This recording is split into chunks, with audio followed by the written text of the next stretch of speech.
La parole est à Monsieur Régis Juanico, du groupe socialiste et apparenté.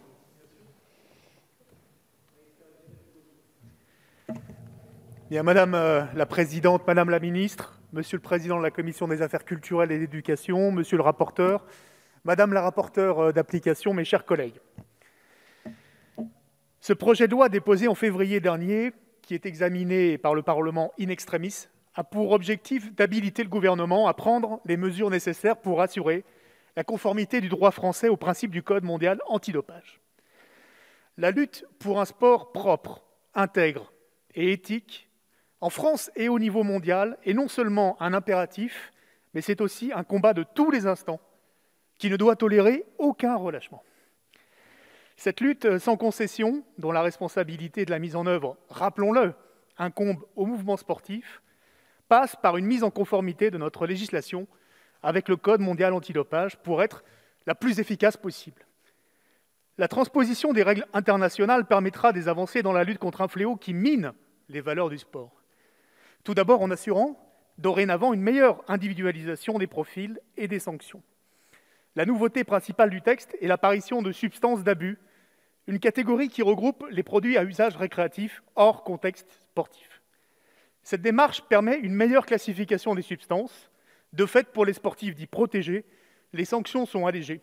Cette flexibilité participe à l'idée de responsabiliser, d'accompagner et de conseiller les jeunes sportifs au quotidien. De même, le passage de l'indépendance opérationnelle à l'indépendance organique du laboratoire national confirme la nécessaire liberté de la recherche à l'égard de tout organisme administratif ou politique. L'intégration du laboratoire au sein de l'Agence française de lutte contre le dopage était une anomalie française. Son déménagement au sein de l'université Paris-Saclay permettra enfin la mise en conformité avec le Code mondial.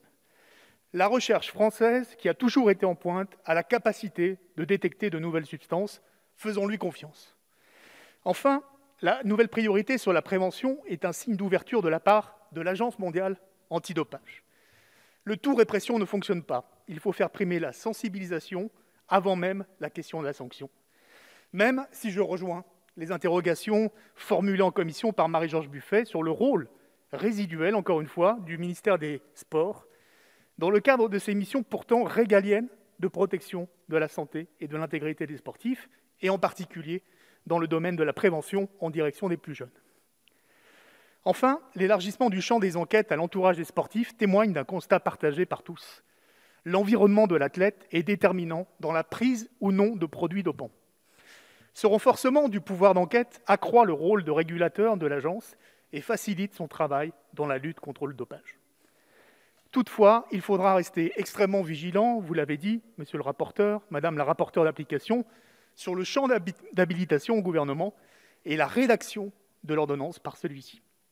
Nous soutiendrons, pour plus de prudence et de sécurité, la modification proposée par l'amendement du rapporteur Bertrand Sort à l'alinéa 2 de l'article unique du texte de loi, faisant passer le délai de ratification de l'ordonnance à 6 mois au lieu de 9. De même, il est urgent d'organiser un outil de droit susceptible de compléter la prise en charge des frais exposés devant le tribunal arbitral du sport. Il faut accompagner dignement les sportifs les plus modestes qui n'ont pas accès à l'assurance du fonds d'assistance judiciaire. Aussi, pour les lanceurs d'alerte, la nouvelle version du Code n'est pas un outil de protection en soi. Il s'agit surtout de créer une sanction pour les individus qui menacent et intimident les informateurs. Cette différence d'appréciation est problématique dans le processus d'enquête et dans l'anticipation des cas de dopage. Au final, même si le recours à l'ordonnance est critiquable, nous considérons, compte tenu du contexte d'urgence, rappelé à de multiples reprises et avec force dans l'hémicycle par Marie-George Buffet, qu'il est incontournable aujourd'hui, afin de respecter la mise en conformité et de corriger les irrégularités identifiées, de passer par l'ordonnance. Sur la question fondamentale de la lutte contre le dopage, la France ne peut se permettre de s'exposer à des sanctions internationales. Si la probabilité de sanctions immédiates est faible, nous ne pouvons pas perdre en crédibilité et en légitimité à l'approche de l'organisation des Jeux olympiques et paralympiques 2024, comme nous l'avons eu l'occasion de le rappeler avec mon collègue Stéphane Testet en commission. Le but est de créer un dispositif de lutte contre le dopage performant et d'anticiper les risques bien à l'avance.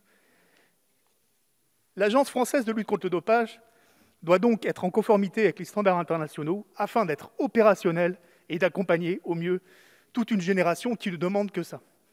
C'est pourquoi le groupe socialiste et apparenté votera en faveur de ce projet de loi. Merci, monsieur le député.